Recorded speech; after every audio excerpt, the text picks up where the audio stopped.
그럼 이제 한국은행의 2021년 전망 자료를 살펴봤죠. 근데 문제는 한 해를 놓고 보면 전망은 굉장히 긴데 단기적인 전망이 우리한테는 굉장히 또 중요하다는 거죠. 연초, 그러니까 1월, 2월, 3월 요 사이에 주식시장이 어떻게 될 거냐, 요 전망이 굉장히 중요한데요. 좀 차트 한번 딱 일단 볼게요. 차트가 뭐 모든 걸 말해주는 건 아니지만 우려가 나올 수밖에 없죠. 여기 보시면 지금 코스피죠. 코스피가 이렇게 바짝 섰어요. 지금 여기에. 예, 바짝 서 있기 때문에 보십시오. 2020년에도 보시면 상승장에도 계속 상승을 하는 게 아니죠. 이렇게 몇 달 새로 보면 이렇게 눌려 있는데, 이 꼭대기에 한 번씩 물려 있는 요런 때가 있어요. 이럴 때 막 장밋빛 전망이 계속 나온다든 말이죠. 이럴 때. 근데 사실 요 고점에 물려 있으면, 그럼 회복되는데 한두 달 걸리는데, 이때 굉장히 사람이 지금 피가 마르거든요. 뭐 특히나 요런 지점에 이렇게 물려 있으면, 제가 또 요런 지점에 또 물리는 거 전문이죠. 예, 그래서 물론 계속 사기는 했는데, 이렇게 계속 갖고 있기만 해도 되는데 요 시점 딱 오면 이게 무서워가지고 이때 다 팔아 제끼는 거거든요. 그러면은 이제 그 다음에는 뭐 사지도 못하고 그냥 그러는 경우가 굉장히 많다는 거죠. 장기 전망도 중요한데 또 우리는 또 화끈한 거 좋아하잖아요. 치고 빠지는 거. 그러니까 단기적인 전망, 그러니까 혹시 지금 시점이 뭐 요런 시점, 요렇게 바짝 서 있는 시점이 아닐까. 근데 하필이면 차트도 이렇게 바짝 서 있으니까 단기적인 전망은 어떨까? 요거에 대해서도 말씀을 드려야 되겠죠. 그러면은 코스피 말고 한번 미국도 한번 같이 볼까요? 미국 주식시장도 이렇게 보면 그나마 조금 미국은 뭐 그나마 조금 이렇게 바짝 서진 않았죠. 근데 우리 코스피가 좀 바짝 섰는데 단기적인 전망에 대해서 어떤 의견이 좀 있나 요걸 한번 같이 찾아볼 건데요. 일단 증시가 굉장히 지금처럼 좋을 때 뉴스 기사 여러분 많이 찾아보시면 주식시장 더 간다, 뭐 3천 막 그냥 뚫어낸다 이런 뉴스가 굉장히 많아요. 근데 이유는 뉴스 기자분들이 뭐 나빠서가 아니라 조회수가 많이 나올 뉴스는 증시가 올라갈 때 앞으로 더 간다는 뉴스예요. 나는 소신 있게 떨어질 것 같다 해가지고 증시가 이제 폭락할 테니까 이런 거 준비해라 갑자기 이런 기사를 내잖아요. 그러면은 야 이런 거 올려가지고 누가 보겠냐, 빠꾸를 맞는다 그러죠. 승인이 안 나니까 어차피 기사를 쓸 수가 없어요. 앞으로 더 간다 좀 자극적인 기사를 내야지 어차피 트래픽이 나오고 광고로 먹고 사는 게 신문사기 때문에 어쩔 수 없는 이런 직업적인 게 있다는 거죠. 반면에 이코노미스트 분들 있죠. 그러니까 경제를 전망하시는 분들은 경제 지표나 역사적인 사실에 좀 근거해서 소신 있는 의견을 내시는 분들이 굉장히 많아요. 한번 들어볼 만한 가치가 있죠. 반면에 그냥 종목 애널리스트 분들은 이분들의 업의 특성을 우리가 이해를 해야 돼요. 종목 리포트에서는 홀딩 또는 뭐 장기 보유 권한다 뭐 이런 얘기 나오면 매도해라는 거 다들 알고 계시죠? 강력 매수, 뭐 비중 확대 이런 게 매수 추천이고요. 성장성이 뭐 실적이 주가 움직임이 앞으로 다소 뭐 부진해질 우려가 있다 뭐 이런 얘기가 나오고 그 다음에 꼭 뒤에다 이런 걸 달죠. 그럼에도 불구하고 뭐 동사의 중장기적인 성장 가능성 및 업력을 바탕으로 홀딩 또는 장기 분할 매수를 권한다 이런 얘기가 나오거든요. 그럼 요거는 그냥 매도하란 뜻입니다. 그러니까 만약에 애널리스트 분이 매도 의견을 내잖아요. 그러면은 그 기업의 주식 담당자는 그 다음부터 그 애널리스트의 전화는 받지도 않고 아무 자료도 안 줘요. 왜냐하면 매도 의견 한번 내고 나면 쇄도하거든요. 문의 전화가. 지금 무슨 애널리스트 매도 의견 냈는데 사실이냐.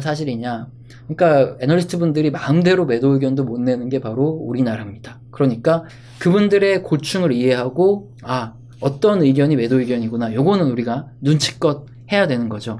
여기서부터는 조금 부정적인 얘기예요. 항상 좋은 얘기만 드릴 수 없는 게 분명히 지금 다수 전문가분들의 레포트라든가 이거를 전부 다 저는 읽거든요. 읽다 보면 반반이에요. 조정이 나온다. 그러니까 하락이 좀 나올 수 있다는 의견이 꽤 많아요. 근데 이거를 제가 꼭 한쪽 의견만 드리게 되면 여러분이 생각할 힘이 떨어지는 거죠. 좋을 거라는 거는 우리가 지금 뉴스만 봐도 모두 다 알고 있는 사실이에요. 근데 그런 상황에서 좋은 얘기만 반복하는 게 뭐 여러분이 듣기도 편하시고 제가 뭐 썸네일에 코스피 3,000 간다. 뭐 3,500 간다 이렇게 써놓으면 조회수는 많이 나오겠죠. 그런데 가장 중요한 건 여러분이 객관적으로 생각하실 능력을 길러드리는 거기 때문에 우리는 긍정적인 의견은 너무나 많이 뉴스에 나오고 있기 때문에 증시의 조정 가능성에 대한 의견들도 한번 보겠습니다. 첫 번째는 코로나 백신의 불확실성 증가, 이게 첫 번째로 가장 많이 나오는 근거예요.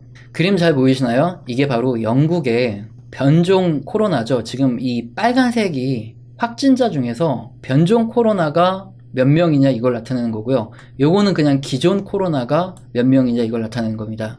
그러니까 지금 변종 코로나가 굉장히 많아요. 과연 이게 무슨 문제냐 한번 알아보겠습니다.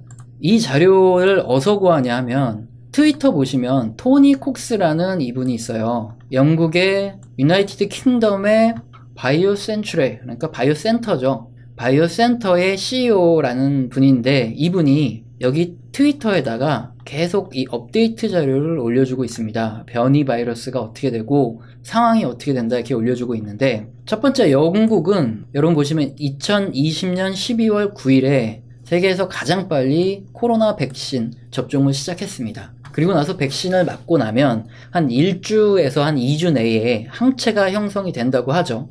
그러면 또 영국은 백신 맞았으니까 사람들 다 밖에서 놀아야 된다, 막 뛰어놀아라, 마스크도 안 쓰고. 안 그렇죠. 영국은 이미 거의 4단계 봉쇄가 진행 중이었어요. 영국의 코로나 바이러스 일별 확진자를 보시면 잘 보이는지 제가 보겠습니다. 이게 그림이 약간 잘리네요. 여기 보시면은 영국의 코로나 바이러스 일별 확진자가 12월에 최고치를 뚫었어요.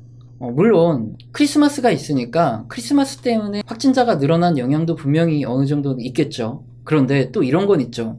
코로나 백신을 가장 먼저 투약을 했는데, 그러면 상식적으로 초에 했으면 한 1, 2주 넘어간다 그러면 확진자는 조금 줄어들 수 있어야 되지 않겠냐. 봉쇄를 하고 있었기 때문에 확진자가 조금 줄어들어야 되는데 지금 12월에 최고치를 지금 뚫고 있거든요. 이 조사 결과가 좀 충격적이라는 거죠. 기존의 코로나 확진자죠, 파란색이. 그런데 변이 코로나 확진자가 이렇게 거의 한 7, 80%가 코로나 변이가 됐던 변이 확진자라는 거죠. 그러면 주식 투자를 하는 분들은 미래를 상상하는 분들이죠. 그리고 앞으로 발표될 이런 뉴스에 더 큰 관심을 가지시는 분들이에요. 변이 코로나가 이렇게 증가했다는 소리는 기존 코로나는 분명히 감소를 하고 있죠. 백신이 통한다, 이 가능성이 좀 있다는 소리인데, 변이 코로나는 왜 이렇게 증가를 하느냐. 20년 12월 29일 뉴스 보시면 화이자와 모더나가 변종 바이러스에 대한 효능 검증에 돌입을 했는데 6주 이내에 테스트 결과가 나온다 이렇게 얘기를 하고 있죠.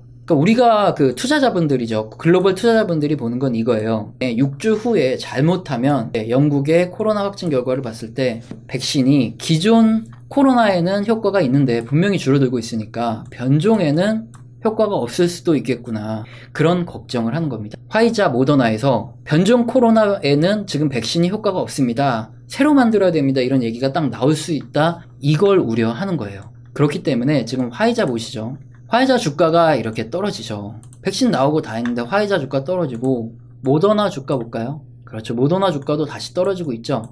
두려움이 굉장히 커지고 있는 거예요. 이게 바로 전문가들 한 절반 정도가 얘기하는 1월이죠. 1월, 2월, 3월 내에 한번 증시가 조정을 받을 수 있는 빌미가 여기에 있다, 이거죠.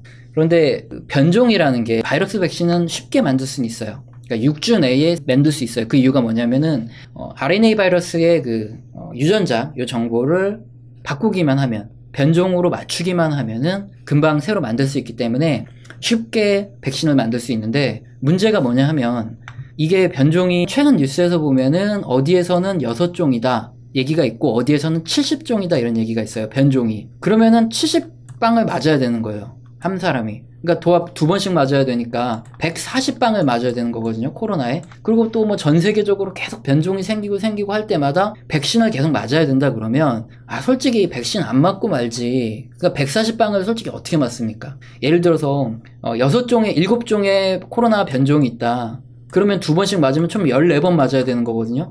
주사 한 대 맞는데도 지금 솔직히 뭐 귀찮잖아요. 그런데 지금 코로나 14방 맞아야 된다 그러면 애기들 데리고 가서 14방 맞춰야 되고 막 이러면 이게 솔직히 쉽지 않다 이거죠. 제가 뭐 선동하는 게 아니에요. 이게 그냥 데이터에 대해서 설명드린 거기 때문에 이게 트위터에 올라오는 얘기들인데, 만약에 6주 이후에 모더나나 화이자가 변종 바이러스가 안 먹힌다 이게 얘기가 나오면 주식시장이 지금 콘택트 수혜주, 그러니까 언택트에서 콘택트로 지금 바뀌었다 이거죠. 그런 것들이 다시 한번 떨어질 수 있다는 거죠. 테리 안님께서 2주 간격으로 14번이면 7개월 동안 맞아야 되니까, 그러니까 참 어려울 수가 있죠. 이게 뉴스예요. 그냥 뉴스다 보니까 우리 같은 비전문가들이 보기에는 팩트가 뭔지는 모르지만, 투자자들의 관점에서 만약에 막 이런 뉴스들이 계속 퍼지기 시작하고 1월, 2월, 3월 내에 주식시장이 한번 떨어질 수 있다 그러면은 우리 입장에서는 한번 쉬었다가 가야 되나? 이런 생각이 들 수도 있기 때문에, 계양소나무님, 불확실성, 불확실성, 이게 핵심이라는 말입니다. EM 플로우님, 시장이 어떻게 받아들이는 거가 중요하겠죠. 맞습니다. 이게 핵심이죠. 이런 불확실성을 시장은 굉장히 싫어해요. 시장이 이런 뉴스들을 어떻게 해석하느냐, 이게 중요한 겁니다. 팩트는 다르겠지만 변종 바이러스에서 백신이 효과가 없다 이런 뉴스가 나오면 어떤 일이 발생할지 한번 생각을 해보죠. 그러니까 언택트 시대가 다시 장기화될 가능성이 커지는 거죠. 사람들이 귀찮고 한 국가에서만 변이가 생기는 게 아니라 전 세계적으로 변이가 계속 생기고 있잖아요. 그래서 사실은 감기가 독감을 맞지만 독감이 걸린 이유도 그런 거거든요. 변종 때문에. 그렇게 되면 최근에 상승했던 콘택트 관련주들이 다시 하락할 가능성이 있고, 예전에 수혜를 입었던 언택트 수혜주들이 다시 장기적인 상승 흐름을 이어갈 가능성이 좀 있어지는 거죠. 그러면은 최근에 증시 상승의 원인이 바로 콘택트주들이 같이 뛰어오르면서 상승을 했는데, 요게 한번 손바뀜이 또 일어나면서 단기간 증시 하락이 좀 나올 수도 있겠죠. 반면에 이러다가 6주 후에 변종 바이러스에 효과가 있다 이런 얘기가 나오면 백신주들 다시 날아갈 거고요. 그리고 콘택트의 시대로 확실히 전향이 되겠죠. 이런 거를 일단 계속 체크하는 게 중요하다 이겁니다. 그럼 두 번째 부분을 한번 볼까요? 블루 웨이브 뭔지 아시죠? 현재 미국 상원은 공화당이 50석이고요. 그 다음에 민주당이 48석 차지를 하고 있죠. 여기서 어떤 식으로 되냐 하면 조지아에서 결선 투표가 나는데 2석이 결정이 되거든요. 공화당이 한 표라도 갖고 가면은 상원에서 51석이 되기 때문에 과반 이상이기 때문에 공화당 맘대로 상원의 결정을 내릴 수 있습니다. 근데 반대로 만약에 민주당이 지금 48석인데 조지아에서 2석을 가져오게 되면 50대 50으로 상원의 결정이 판결이 나겠죠. 반반. 그렇게 되면 부통령 있죠. 카멜라 해리스가 최종 결정 권한이 있기 때문에, 카멜라 해리스가 지금 민주당이죠. 그렇기 때문에 상원까지 모든 결정은 민주당이 나겠죠. 이게 바로 현재 상원인데, 지금 뉴스 기사를 보시면 조지아주에서 지금 잘 보이는지 한번 보겠습니다. 조지아주에서 현재 사전투표가 12월 14일부터 12월 31일까지 됐는데 280만 명이 넘는 유권자가 투표를 마쳤죠. 조지아주 중에서 풀턴이나 아니면 디켈프 카운티 등 이렇게 민주당 성향이 강한 이런 지역에서 투표율이 굉장히 높다고 하고요. 그 나머지 공화당이 우세할 것으로 예상되는 지역에서는 아직까지 사전투표가 많지 않다고 하죠. 지금 현재까지의 전망은 뭐였냐면, 당연히 조지아에서 한 석 이상은 무조건 공화당이 갖고 간다. 대통령, 상원, 하원 모두 민주당이 장악하는 이런 블루 웨이브는 힘들다. 이런 얘기가 나왔었는데, 지금 뉴스를 보니까 좀 불안불안하다 이거죠. 잘못하면 이거 공화당 상원도 민주당이 전부 다 가져갈 수 있겠다. 50대 50이 되겠다. 이런 걱정이 지금 커지는 이런 상황이에요. 만약에 공화당이 상원을 장악하게 되면은 증시에는 별다른 지장이 없게 흘러가는데,